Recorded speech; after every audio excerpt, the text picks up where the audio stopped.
Okay, Alexander, we have got to talk about the tragic news that is that Stolypin has been assassinated in Kiev.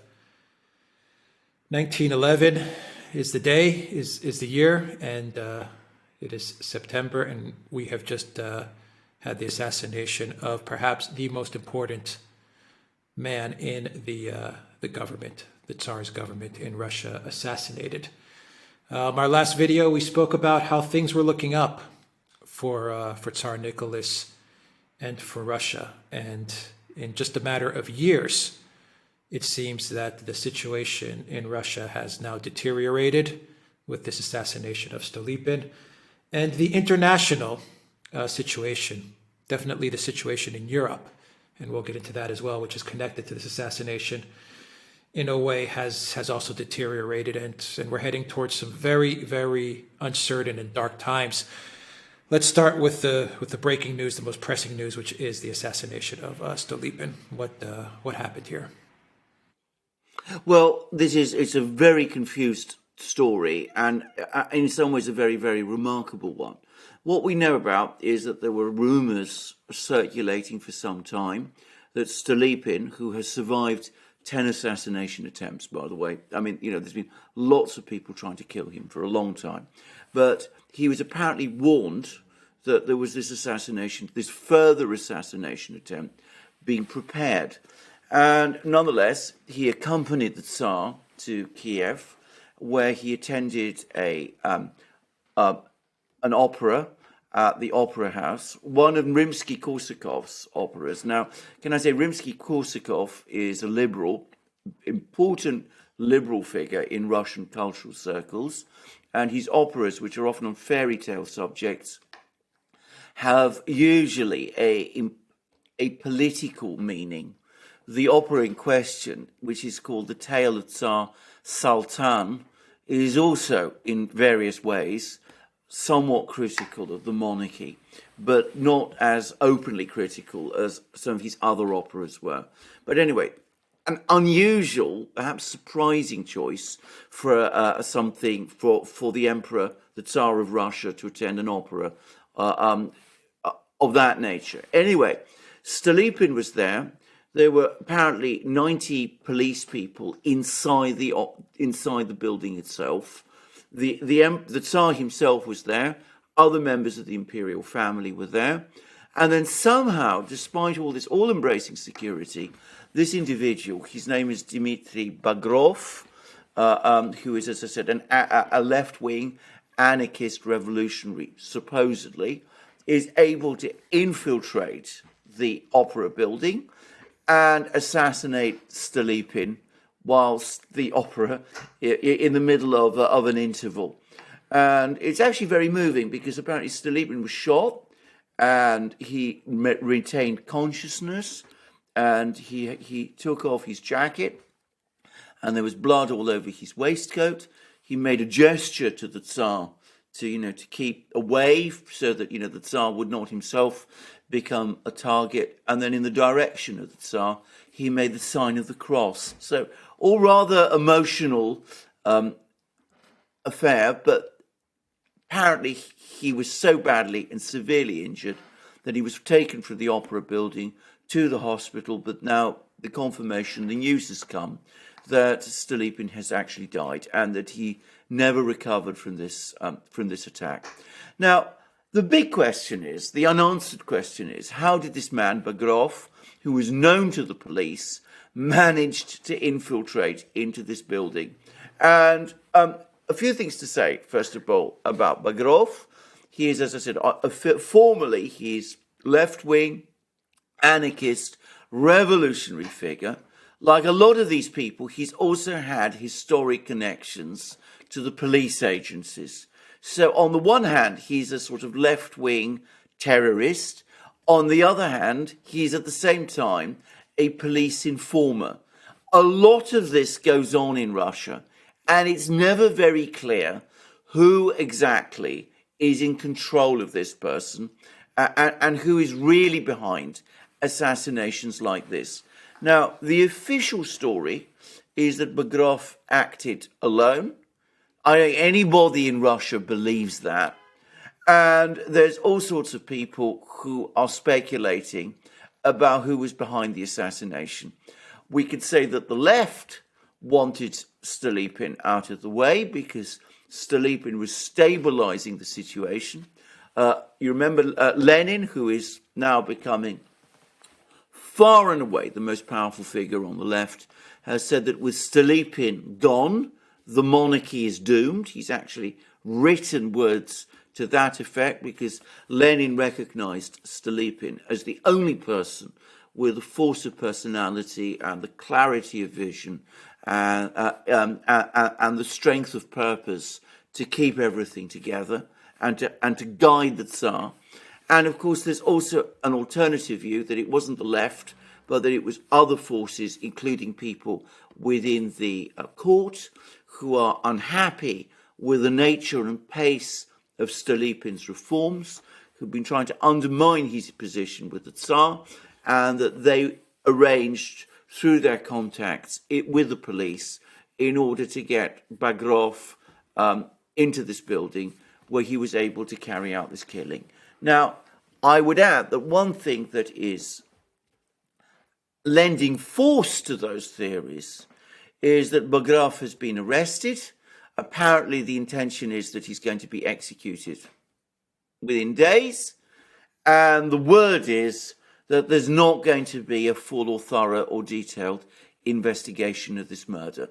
So the Prime Minister of Russia is being murdered in circumstances that cry out for explanation, but apparently there's not going to be a detailed investigation of how it was done. Given how important Stolypin was to Nicholas, what this shows is that without Stolypin, the Tsar's control of the government is already weakening. Yeah, the Tsar is now exposed to all kinds of terrible forces. Where is Lenin right now? Well, Lenin is in exile, as he usually is, but that doesn't mean he's not involved in Russian affairs. Lenin is always involved in Russian affairs. One of the points about Lenin to make is that he's an extremely capable organizer, and he's been able to use the last few years and the complicity of various liberal industrialists to build up a very extensive and effective network across Russia. And to get some idea of what a tough and ruthless organizer Lenin is, there was a case recently of one of his activists, one of his organizers within Russia, a man called Bauman, who was involved in some kind of appalling sexual relationship with a woman who he then turned on and then smeared in the most disgraceful way, I mean, absolutely shocking way. And a lot of the people in the Bolshevik party were shocked by Bauman's behavior and told Lenin, that you can't possibly have this man working in our networks. He's morally compromised. And Lenin said, I don't care. The man is an incredibly capable organizer. He's a very tough activist. I want him. And at the end of the day, what he's done in his private life is of no interest to me. Now, that's the kind of focus Lenin has. It's making him extraordinarily strong politically. And we're getting word that even people like Tefi, the Russian writer, who Nicholas likes to read and Lenin likes to read. Lenin gave her a job for a time as a literary editor of Lenin's newspaper Pravda, and he and Tefi very rapidly fell out because Lenin felt that the kind of writings that she was putting out in Pravda were intended to address intellectuals, whereas Lenin isn't interested in intellectuals. His overwhelming focus is to build up the party's networks in the factories, in the shops, amongst those sort of people, and so he sacked her. So he's utterly ruthless in the way in which he organizes builds up his organization, and at the same time as he's ruthless and focused, the liberals use him or think they're using him. Some members of the court, some people in the police think that they're using him. My own opinion, quite clearly, is that in fact it is Lenin who is using them. Yeah, who do you think is behind this assassination? The reason I asked you where Lenin is, I mean, do you think that that Lenin had some sort of hand, the Bolsheviks had some sort of hand in this? The liberals, do you think these were outside forces? There is a lot of instability from the crisis in Bosnia and the events that went down there, and I'm just trying to figure out were perhaps these forces coming from the outside in to destabilize Russia, given now that Russia is at odds with the Austrian-Hungarian Empire, and more importantly, so it seems like Russia is heading towards a collision course with Germany as well. What do you make of this? Who is behind all of this? Because things are going to unravel quickly now with Stolypin out of the way. Absolutely. Absolutely. I mean, can I just say, before we proceed to discuss who might have been responsible, I mean, the man who's taken over as prime minister is a man called Vladimir Kokovtsev. By all accounts, a decent, extremely capable man, a very efficient and effective finance minister, which is what he was, and a close associate previously of the former prime minister Sergei Witte. Problem is, nobody thinks that Kokovtsev has the force of personality that Stolypin had, and the just sheer, organizational brilliance and political toughness that Stolypin had. Kokovtsev would have made a very good prime minister in a country like Britain. He was the sort of person who would thrive in that kind of political situation.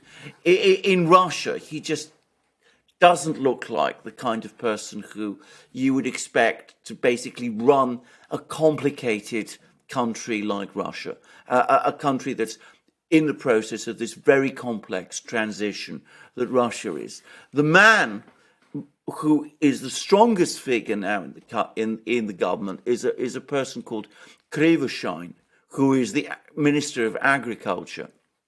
And he would have made a much more logical replacement for Stolypin as prime minister.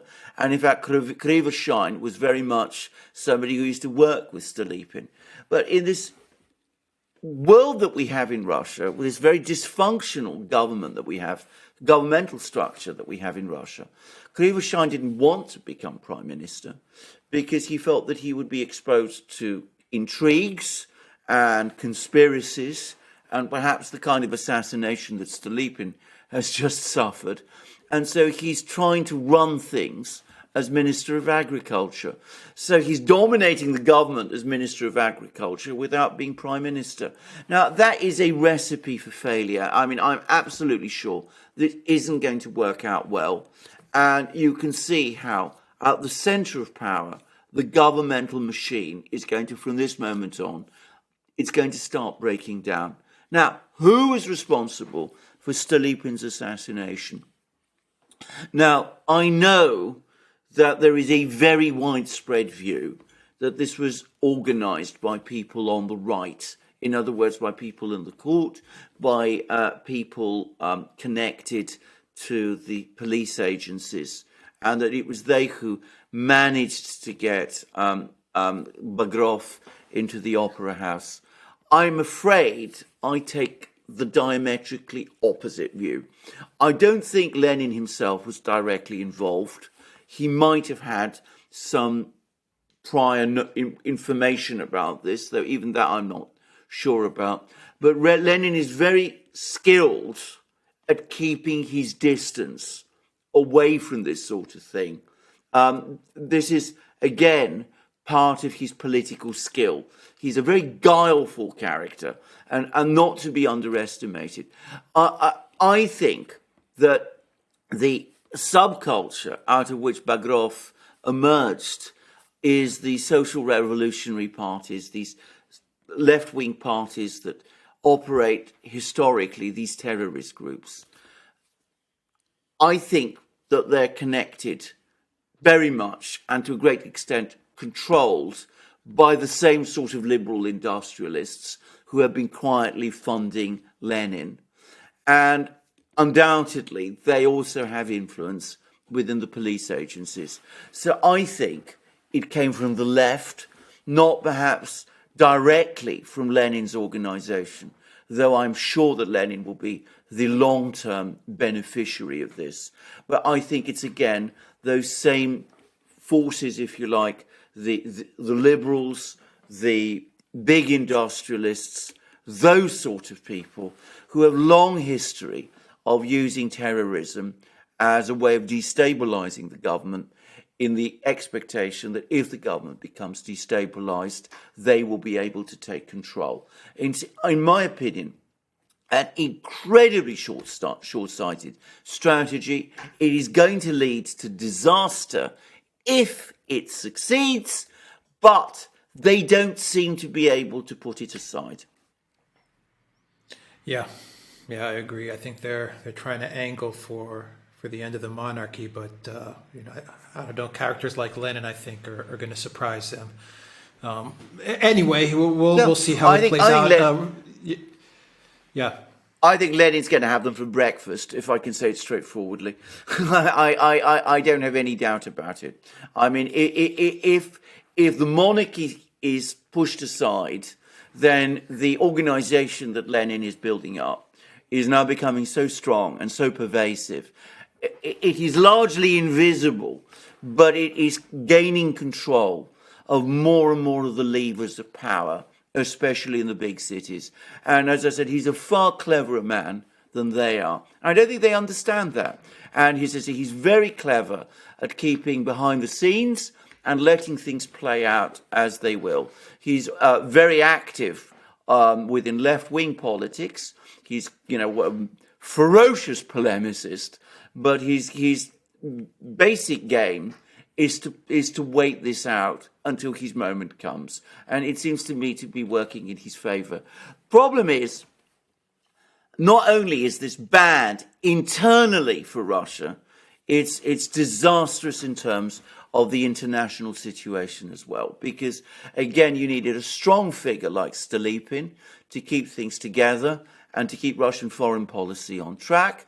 And with Stolypin gone, again, one has to worry that, especially with the liberals, now I suspect increasingly in the ascendant, things are going to go horribly wrong.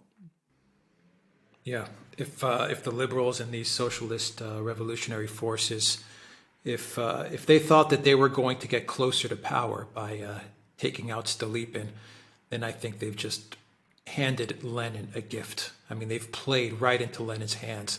And he does, it seems to me, he can just, sit in exile and not do anything and just, watch this all go down. And he's gonna come in when the time is right. I mean, he's yes. On the sidelines and he's watching everything go down. And these liberal forces, they don't understand that they're getting outplayed.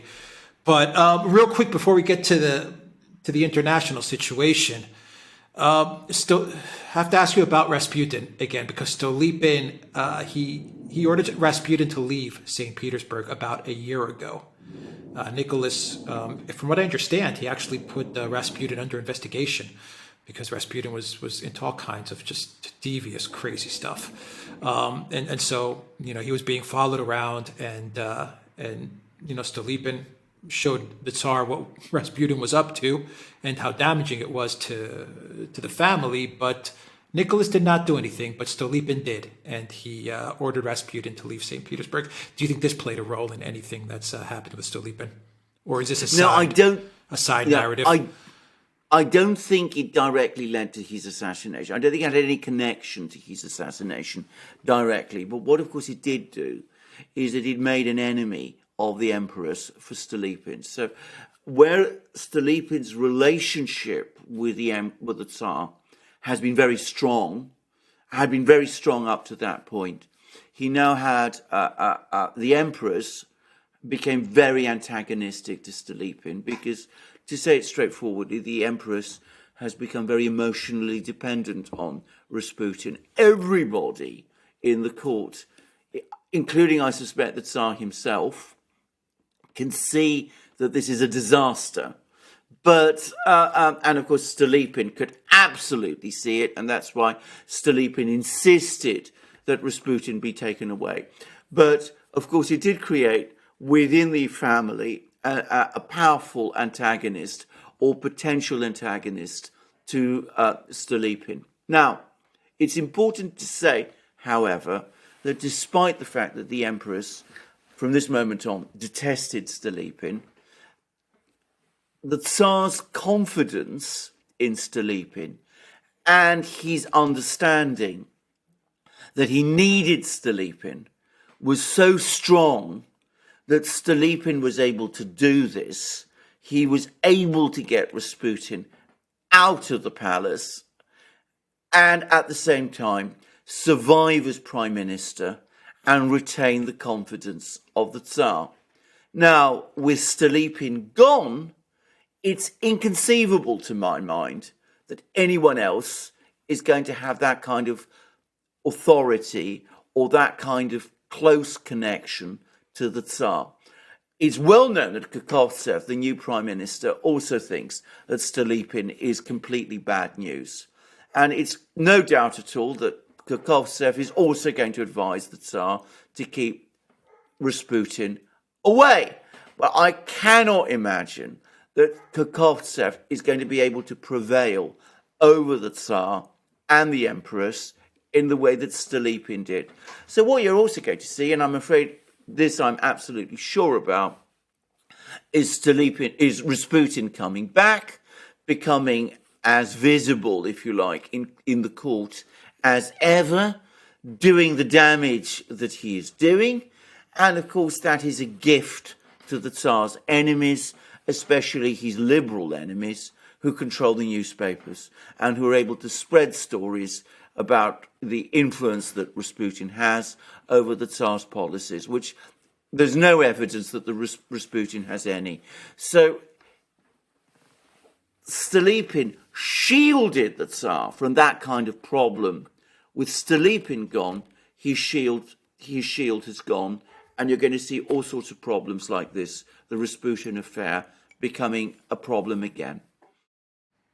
All right. Well, one thing that Stolypin also did, another thing that Stolypin also did, is that he handled a lot of the foreign policy, and we've got quite a situation brewing in Europe. And take us back to how we are in this, how we ended up in this situation where it looks like Russia is squaring off against the Austro-Hungarian Empire and, of course, Germany.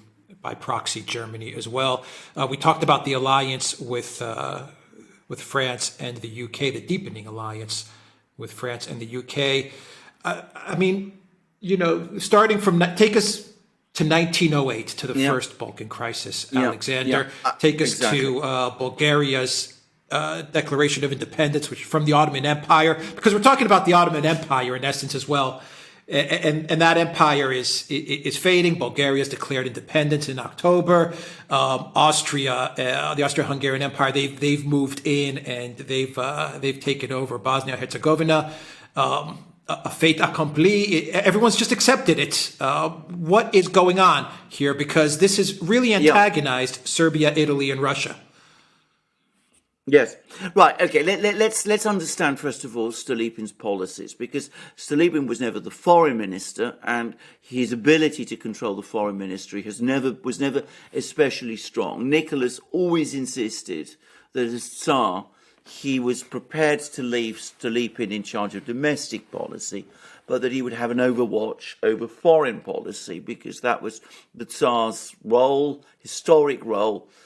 In practice, as we'll see, Stolypin actually exercised great influence over foreign policy too. Now, let's just talk about Stolypin's ideology. Stolypin was a conservative sovereigntist.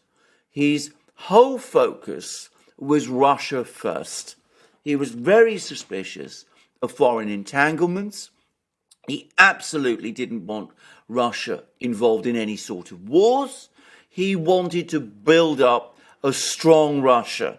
Internally, he wanted to carry out reforms there. He wanted to build up the army. He wanted to strengthen the economy. He wanted to strengthen Russia's internal institutions. He didn't want a situation where Russia became involved in foreign entanglements, and he was deeply suspicious of the Western powers and not particularly happy about the alliance that Russia has found itself in with the Western powers. He needed that French loan, which of course he negotiated with, the Russians were able to negotiate, but his intention was to pay it off and develop Russia internally by itself, a policy, if you like, of Russia first. That is diametrically opposite to the policy that the liberals want to follow in Russia, which is extremely close alignment with the Western powers, Britain and France. They have an ideological bias towards Britain and France because France is a republic and Britain is a parliamentary constitutional monarchy. They want to import that into Russia. They want Russia to be reorganized in that kind of way. Some of the more radical among them actually want Russia to become a republic. Others would prefer it to be a constitutional monarchy with the Tsar having no effective role in government. And because they have that ideological preference for the West, they want a political and geopolitical alignment with the West against Germany. So there is that tension within Russia. Now, what happened in 1908 over the Bosnian crisis is that the Russian foreign minister, who's a man called Izvolsky, who I should say tends to lean more to the liberal side of politics, but he was the foreign minister appointed by the Tsar. He had a private meeting with the Austrian foreign minister, who's a man called Ehrenthal. Now, Bulgaria had recently declared independence, and the Austrians had been in occupation of a territory that belonged to the Ottoman Empire called Bosnia, which Serbia feels an attachment to because the majority of the population there, around 70 to 80%, are Serbs. So they want to join Serbia. Serbia wants to unite with Bosnia, but this territory was occupied by Austria as a result of agreements reached by the great powers all the way back to the 1870s, to the Congress of Berlin, which took place in 1878.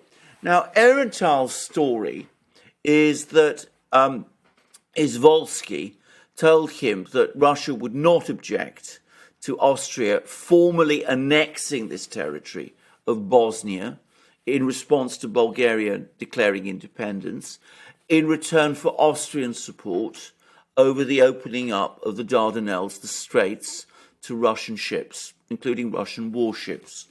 Now, Izvolsky denies this. He says that the only discussions that took place were about a possible conference amongst the great powers to consider revisions to the former treaties, and that might have looked at the status of Bosnia. But the Austrians unilaterally broke the treaties, the old treaties, annexed Bosnia, so that it is now a province of the Habsburg Empire, and at the same time tried to blackmail the Russians by spreading this story that Izvolsky had basically given them the green light to do this at this private meeting in return for support over freedom of navigation in the Dardanelles. And this led to an international crisis. The Russians felt strong sympathy for the Serbs, who were very angry about the Austrian annexation of Bosnia. And there was a lot of talk about possible war at that time. And it became very clear that in that situation, Germany would back Austria. The British and the French would not have backed Russia in a war with Austria and Germany at that time. And Stolypin, who absolutely does not want war, intervened and said there must be no war over this issue. So Russia was humiliated because Bosnia was annexed by Austria, by the Austro-Hungarian Empire, but Stolypin kept Russia out of a war. Now, he was massively criticized, as by the way was Izvolsky in Russia at the time. And again, he was criticized both by the liberals and by some people on the Slav Russian nationalist side of politics. But again, Stolypin had the Tsar's confidence, and over this issue, he was able to prevail. One wonders what would happen if a similar crisis were to recur again without Stolypin being there. Would a future prime minister, would someone like Kovtsev be able to stand up to the calls from the liberals and people like that and the nationalists for a war against Austria if there was a repetition of the same crisis? I have to say I'm skeptical. Yeah, but I mean, now the whole region is, I mean, it's a tinderbox. It's nothing's been stabilized, and it actually seems to be moving in the opposite direction. Yeah, I mean, can we just say, I mean, what the Austrians did was pointless. They formally annexed a territory that they were already occupying and running, so that they didn't actually physically gain anything. They've now made a deadlier enemy of Serbia. The Serbs are absolutely furious about the annexation of Bosnia, which, as I said, they regard as part of their historic country. And, you know, Bosnia, most of the people who live there are Serbs who want to be closer to Serbia. And, of course, this Austrian attempt to blackmail Russia by spreading stories about agreements that Izvolsky supposedly agreed with Aehrenthal, which almost certainly he didn't agree to. Well, already Nicholas has actually written to the Austrian emperor and complained about this. And of course, it's completely destroyed trust between Austria and Russia. I mean, the Russians are absolutely furious about this. So we now have Serbia, which is the strongest country in the Balkans, furious with Austria. We see an alliance starting to emerge between Serbia and Greece. Bulgaria is sort of uncertain which way it's going, but it too seems to be aligning increasingly, for the moment at least, with Serbia, though there is no absolute certainty about this either. And we see the Balkans becoming increasingly agitated as a result of this Austrian decision, with all the indications being that the Orthodox and Slav countries are becoming increasingly antagonistic to Austria itself, which has, of course, large Orthodox and Slav populations, which are increasingly looking to Russia.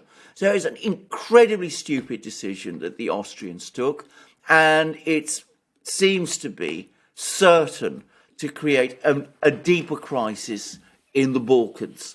And the Germans, in my opinion, were extremely stupid to back Austria over this crisis.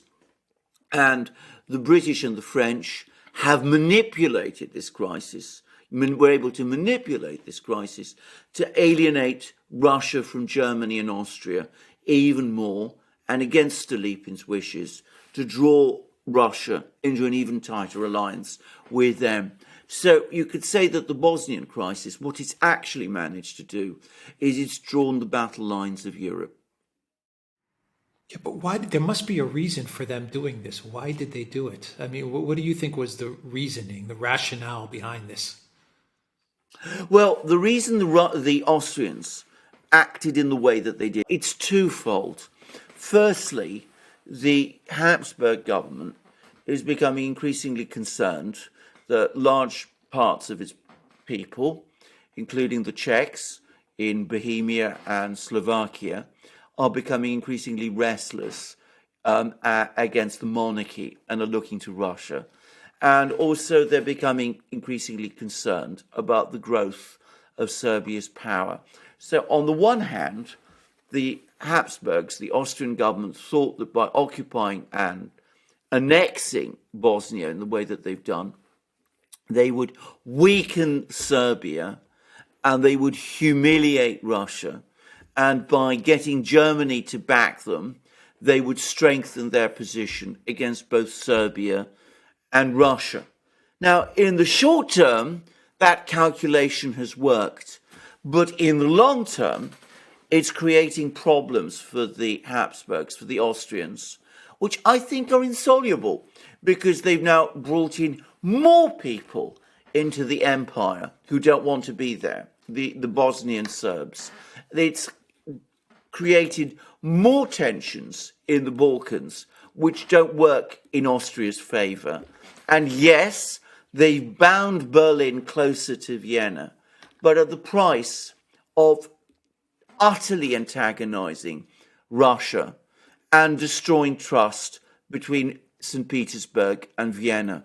So I think it's an incredibly reckless decision. You can see the short-term gains that the Austrians achieved, but they're going to come at a catastrophic long-term cost. But what they've also done, what Austrian policy is increasingly doing, is it's destabilizing the situation in Europe, because it means that they're dragging Germany into conflicts with Russia, which in my opinion, the Russians don't want and the Germans don't need. Where is Italy in all this? You mentioned Greece is now aligning with Serbia. Battle lines are being drawn. What about Italy? I mean, they were upset with this as well. Right. They were very upset with this as well. And of course, Italy has been up to now a key ally of Germany. And they've now looked at all of this. This is where I come back to saying this is an incredibly stupid decision. Now, Austria and Italy have had very tense relations historically. I mean, Italy fought wars of independence against Austria in the 19th century. And what the Italians are seeing is that this treaty the Treaty of Berlin, was torn up by the Austrians without any acknowledgement of Italian interests in the Balkans, and that Germany backed Austria. So the Italians are saying to themselves, the Germans prefer the Austrians to us. We can't rely on Germany anymore. Germany is not really our friend. Maybe we ought to start reconsidering whether we are in the right alliance. Maybe a better alliance for us would be an alliance with the British and the French, who seem to be much more attuned to defending our interests, and an alliance with Russia also. And I would add that Italy, historically, has had very good ties with Russia. All right, let's. Where do you see all of this heading, Alexander? Now, I'm afraid. Things have been really destabilized, both inside of Russia and outside. And it's important to stress that Russia is the key country, because a strong Russia, strongly led, is the guarantor of European peace. A Russia that is becoming internally distracted and in some ways increasingly unstable is the kind of Russia that you can easily see the Germans saying to themselves, well, this is our opportunity. Let's make a big move, because if we can do it, because the Russians might not be able to respond. So I'm afraid two things are going to happen. On the one hand, internally in Russia, we have a booming economy. And I mean, this isn't something we should underestimate. The country's becoming richer. It's becoming industrially more developed. Its technologies are developing fast. Its agricultural exports are growing. It's becoming an economically richer state.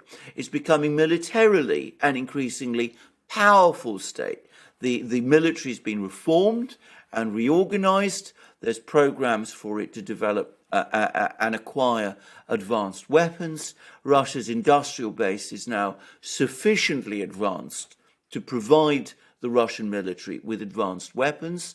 And of course, there's also a major program to build up the Russian Navy, to build up the Russian fleet. So you have a Russia which in some ways is continuing to develop.